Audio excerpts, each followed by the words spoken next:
Hi, and welcome to the Livonia Public Library's tutorial on Godzilla Stomp. Godzilla Stomp is a card game that we're using as the basis for an upcoming card tournament here at the library.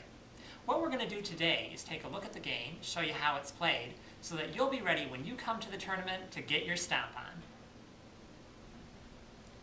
Godzilla Stomp is a game for 2 to 5 players. For our example today, we're going to have a simulated game with 4 players. We're also going to have all the players' hands visible so that you can see what each player is doing. But in a real game, players will keep the cards in their hand hidden from each other. Each player in the game has 6 cards, and during the course of 6 rounds, the player must play each of the cards at some point. The cards are numbered 1 through 5, plus one additional card called a Rampage Card. And we'll explain what that's for a little bit later. In each round, each player will choose one card to play without showing it to the other players. Then, all players will put down their cards simultaneously. So for example, let's say in this round that one player plays a 5, one player plays a 1, one player plays a 2, and one player plays a 3. The player with the highest number card will win that round. In this case, 5 is the highest number that's been played, so this player has won the round and will be able to select one of the building cards to take and put in their pile of points. At the end of the game, the player with the largest number of points will be the winner. So it's to this player's advantage to choose the building card that has the largest number of points. In this case, we have points that are 3, 5, 7, 5, 3, and 3. So 7 is the largest number, so the player that's won the round will take that card and place it in their point pile. Then, the player with the next highest point or card that they've played, in this case the player that played the 3, would get to choose a card next. In this case, the player that chose the 3 would want to go with the next highest value, so they would choose the one of the 5-point cards to put in their point total. Then we'll go around through the rest of the cards that the players have played. In this case, a player's played a 2 card, so they'll get to pick next. And then the player that played the 1 card will get to pick last.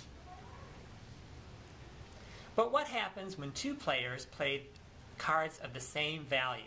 For example, in this case, we have 2 players that have played 3 cards.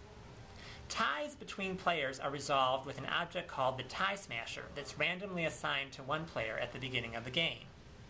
Whichever player has the tie smasher, or is closest to the player going clockwise around the table with the tie smasher, wins that round and would get to pick next from the building cards. Now, although the tie smasher is randomly assigned at the beginning of the game, it moves from player to player during the course of play. For our library tournament, we're doing a special library house rule, where in each round, the player who played the lowest numbered card, in this case, a player who played a 1, can steal the tie smasher at the end of the round.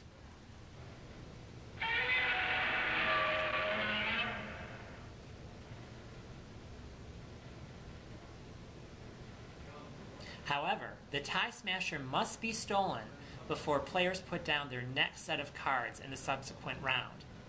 If the tie smasher isn't stolen by that time, it remains with the player who currently has it. In each round, in addition to building cards, players may see some special green cards called Powerplant Cards. Powerplant Cards aren't like building cards that have a set value. Powerplant Cards' point value changes depending on how many cards an individual player accumulates by the end of the game. For example, if a player has obtained 1 Powerplant card, the card is worth 2 points. If a player has obtained 2 Powerplant cards, each card is worth 4 points. If a player obtains 3 Powerplant cards, each card is worth 6 points. and if a player obtains 4 or more Powerplant cards, each card is worth 8 points. Now let's talk about the Rampage card.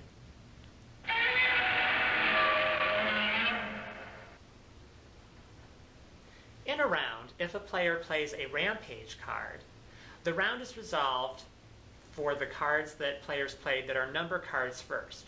So for instance, in this round, we have a player who played a 5, which is the highest number card. They would select 1 building card.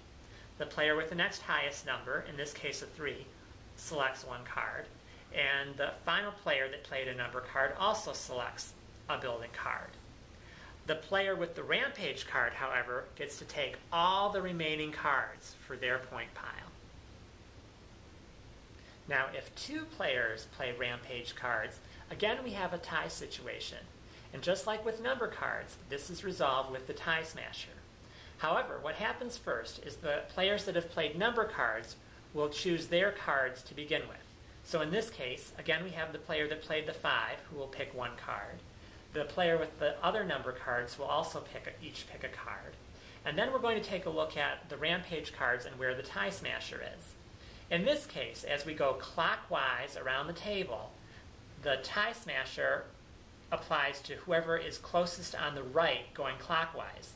So in this case, this player going clockwise around the table is closest to the tie smasher, so they win the round. What they get to do is pick 3 of the cards for their own pile, leaving 1 card for any player that also played a Rampage. At the end of 6 rounds, each player totals up all the points from the building and power plant cards that they've collected. The player with the largest number of points wins the game. So that concludes our tutorial of the Godzilla Stomp card game. We hope to see you at our next tournament at the library. To find out when that will take place, give us a call at 734-466-2491 or visit us on the web at livonia.lib.mi.us. Stomp on down to the library and win some prizes at Godzilla Stomp.